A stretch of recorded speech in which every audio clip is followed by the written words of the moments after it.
এরা সেই সময় সব গুন্ডাদের নিয়ে ঢুকে একদম পুরো ডিও আরও সিআরপিএফ কে নিয়ে পুরো গাদা গাদা লোক ঢুকে আমাকে তো মারধর করেছে, এজেন্টদের মেরে তাড়িয়েছে, চ্যাংদোলা করে করে বের করেছে সিআরপিএফ এর হেল্প নিয়ে। चुनाव के नतीजे आ चुके हैं और अब सीएम ममता बनर्जी और टीएमसी नेता कल्याण बनर्जी के बीच बातचीत का एक ऑडियो लीक हो गया है, जिससे सियासत में माहौल गर्मा गया है।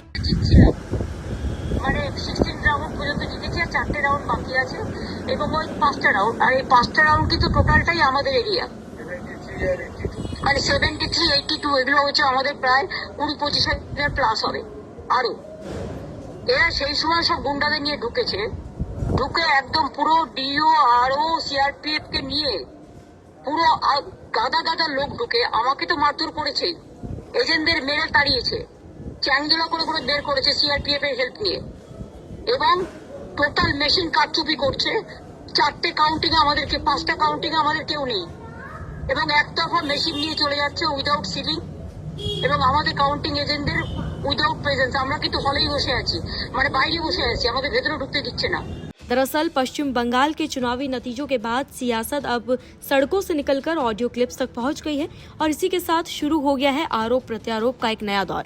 ताजा विवाद उस कथित लीक ऑडियो को लेकर है जिसमें कल्याण बनर्जी और मुख्यमंत्री ममता बनर्जी के बीच बातचीत सुनाई देने का दावा किया जा रहा है। इस ऑडियो को खुद कल्याण बनर्जी ने फेसबुक पर शेयर करते हुए भवानीपुर सीट पर काउंटिंग के दौरान गंभीर अनियमितताओं के आरोप लगा दिए हैं। ऑडियो में ये दावा किया गया है कि कुल 16 राउंड में बढ़त हासिल करने के बावजूद नतीजों का रुख अचानक से बदलने लगा। पहले 16 राउंड में बढ़त, फिर कुछ राउंड्स में विपक्ष की वापसी और उसके बाद फिर करीबी मुकाबला देखने को मिला। इस पूरे घटनाक्रम ने अब सवाल खड़े कर दिए हैं। ममता बनर्जी का आरोप है कि काउंटिंग के दौरान माहौल सामान्य नहीं था, बल्कि बाहरी लोगों और कथित गुंडों की मौजूदगी से स्थिति और तनावपूर्ण हो गई थी। यहाँ तक कहा गया है कि सीआरपीएफ की मौजूदगी के बावजूद दबाव और व्यवधान जारी रहे। सबसे गंभीर आरोप काउंटिंग प्रक्रिया को लेकर ममता बनर्जी ने लगा दिया है। उनका कहना है कि मशीनों में खराबी, बिना सील की मशीनों का इस्तेमाल और कई जगह एजेंट्स की गैर मौजूदगी में गिनती किए जाने के दावे इस पूरे मामले को और संवेदनशील बना गए हैं। ये सिर्फ तकनीकी चूक नहीं बल्कि चुनावी प्रक्रिया की पारदर्शिता पर सीधा सवाल है। इस विवाद को और हवा दी सागरिका घोष ने, जिन्होंने इस ऑडियो को सोशल मीडिया पर शेयर करते हुए आरोप लगाया कि काउंटिंग एजेंट्स को पीटा गया है, उन्हें बाहर निकाल दिया गया और सिर्फ भारतीय जनता पार्टी यानी कि बीजेपी के एजेंट्स को अंदर रहने दिया गया। उन्होंने ट्वीट में ये भी लिखा है कि ममता बनर्जी तक को पीटा गया, ऐसा उनका आरोप है। उन्होंने ये भी दावा किया कि कई जगह जीतने वाले उम्मीदवारों को सर्टिफिकेट तक नहीं दिए गए और सवाल उठा दिया कि क्या ये चुनाव है या नागरिकों के साथ अत्याचार। वहीं खुद ममता बनर्जी ने भी बेहद गंभीर आरोप लगाए हैं। उनका कहना है कि दोपहर 3 बजे के बाद से उनके कार्यकर्ताओं को पीटा गया, सीसीटीवी कैमरे बंद कर दिए गए और उनके एजेंट्स को काउंटिंग सेंटर में घुसने तक नहीं दिया गया।